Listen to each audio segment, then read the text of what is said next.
As children become more brand conscious, more tech savvy and more exposed to social issues, how does this change the way brand owners communicate to parents? Well, stay tuned to Media and Money for all this and more. I'm Jackie now.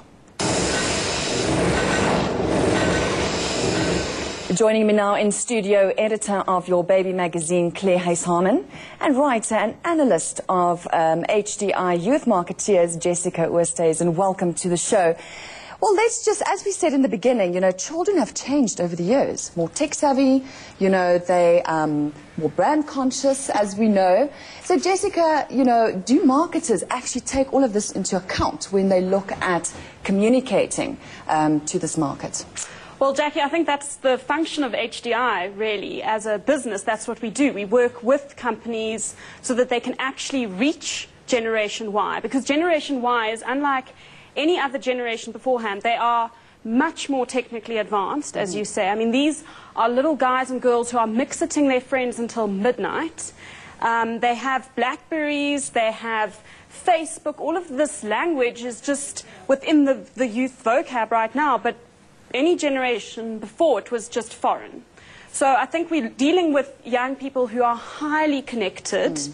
They don't just multitask, they hypertask.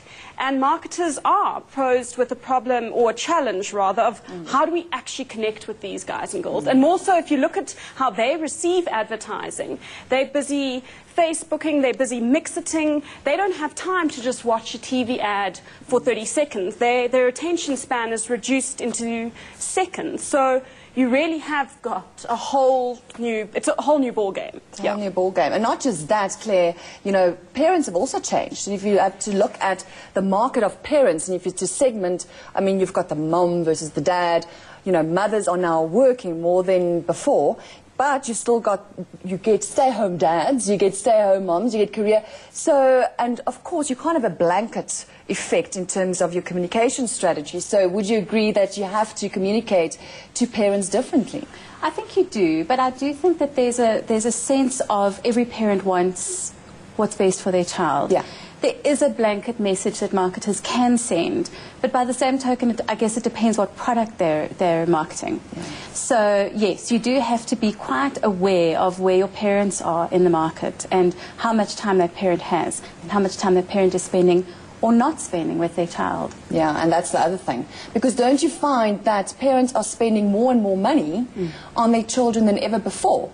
And do you think it's got something to do maybe with the guilt factor, we're spending less time versus, well, let's give the children what they want? Yeah, I was actually going to say there's a lot of overcompensation involved, and I think Claire's very, as a parent, she knows that every parent wants the right for their children.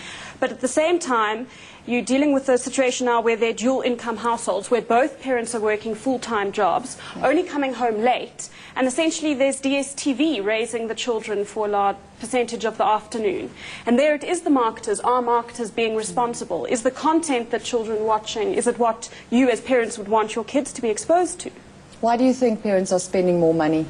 Do you think it's a guilt factor, and what else? I think that there is more money available. More disposable income. There is, and I think that there's more demand, and I think there are more products. And I think that marketers have been incredibly clever, and they are convincing us as parents that our children need X, Y, and Z in order for them to be happy, well socialized. And I remember a conversation that I had with another one of the editors in our company a while ago, and she was saying, you don't want your child to be completely cut off from the sort of having a cell phone or being able to watch certain television programs. You want to be circumspect, certainly, and you want to raise your child with the values that you uphold in your family, but you also don't want your child to be the child who gets to school and didn't watch the program the night before, or is the only one that doesn't have a cell phone. So there's a fine line that parents are treading, and the children are definitely becoming more demanding because of peer pressure. So I think that there's a whole lot of stuff in the mix here that one has to think about. But most of it is to the marketer's advantage. Absolutely. Yeah. And if we're talking about technology now, and if you look at the likes of BlackBerry, if you look at the likes of Vodacom, that's just rebranded, they've actually changed their target market to a younger market. Yeah. They have. Yes. And so the thing is, clever brands are not just targeting the parents. They're actually marketing or sending the messages to the children. So the children pester pester power, which is so powerful. So the children pester the parents to actually buy the products. And you know, Jackie, you raise a very good point on that, the Vodacom rebranding, because with the whole Cell C and bringing Trevor on board, there was a lot of controversy with young people actually saying, we liked this, we like Trevor, or we don't like it at all. You know, and I think that's also the difference of Generation Y, is that they're very vocal.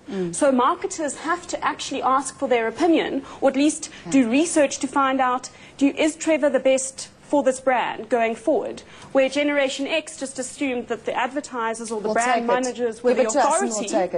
We now have what we call the prosumer, where it's a producer and consumer merged as one. And if you're not even asking them their opinion, they're going to give it to you because of the likes of social media. Yes, I mean, we have the YouTube generation, and if you upset a 13-year-old or particularly a 19-year-old, they are going to tell their 300 Facebook friends about it.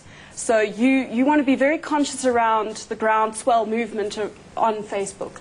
I think people have more of a voice than they've ever had before. If you take Facebook and social media and Twitter and all that kind of thing into account, they know that they're going to be heard regardless. So there's definitely a lot of power in their hands. And not just to market to the children, but also the parents. I mean, do you not see that in your particular environment where you work with parents of babies and toddlers, that word of mouth is still a #1 because of that trust. So the trust, so the blogs that parents can go to, you know, interacting with each other, sharing stories. Yeah, it was actually a shocking encounter for me because I've been with the magazine for many years, and when I started out, our experts and our expert voice was the authority, and we have merged and changed and become a business now where we have to really take into account what mums are saying, and we have to work in partnership with our partners, i.e. our advertisers. Right. And because mothers are talking to each other more and more and more, and they're listening to experts less and less. And so if something worked for you, I'm going to take that on board and I'm going to try it as a mum-to-mum situation, rather than listening to the market first or listening to the expert first. Because Claire, if you've got a newborn baby, you're going to rather go for a product that's tried and tasted by other mums than, well, let's just try it and see if it works for my child. Or let's listen to the marketer who perhaps has let us down in the past.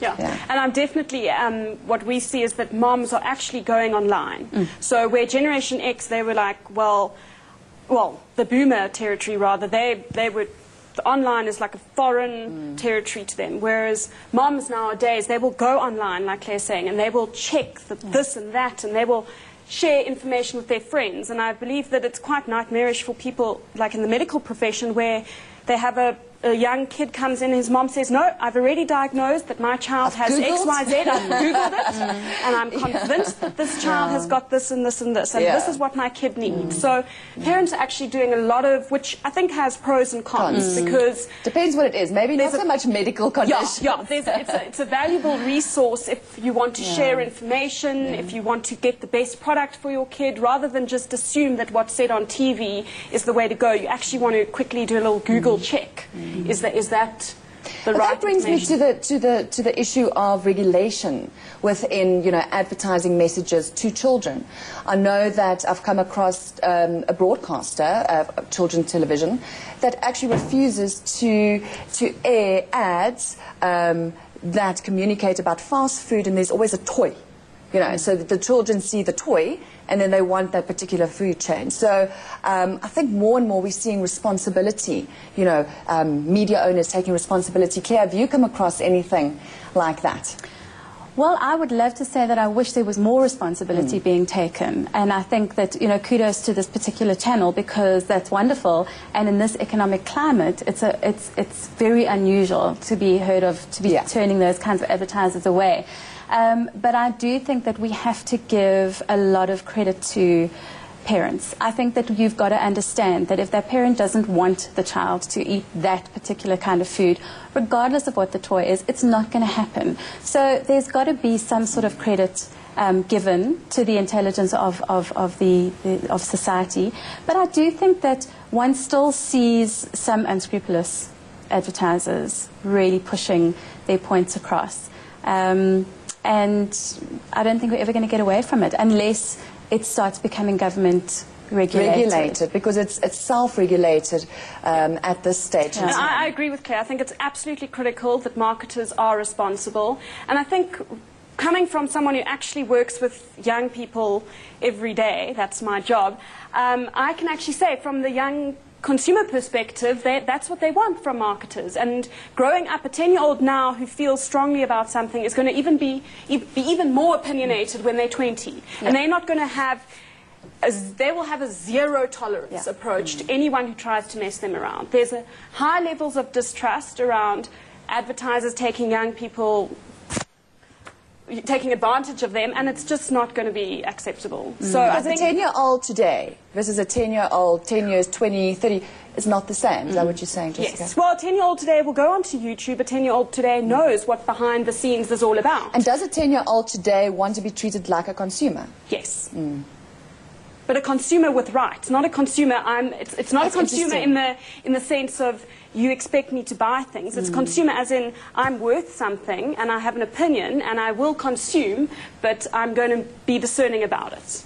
But I think, Jackie, at this point, I need to emphasize that when you're looking at the South African market, you have a socio-economic status where kids are exposed to this. They have parents like Claire who are involved in the parenting. They're looking out for their kids. And then you also have parents who are, like I mentioned earlier, overworked, unable to step in and parent. And I think there is a lot of potential for marketers to develop educational platforms where they can actually say, right, we recognize that parents want education, they want the best for their kids, but they're not able to provide it for themselves.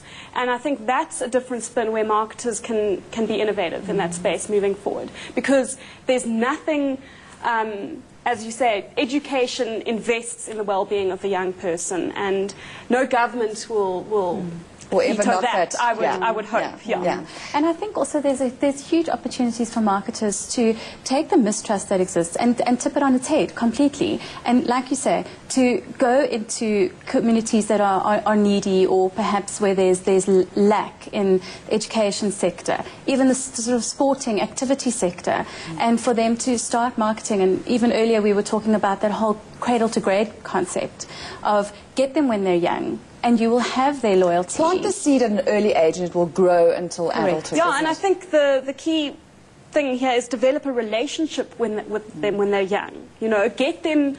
You know, marketers need to understand that in order to get them, it's the relationship, it's the relevance that will grab them, that they'll connect with. They're not trying to get you because you're a marketer and you've got this amazing product to sell. Yeah. Well, we need to take a break, but when we come back, let's talk about who's getting it right in terms of building relationships from an early age. We need to take a short break, as we said, but when we come back, more on the topic of marketing to parents. Stay with us.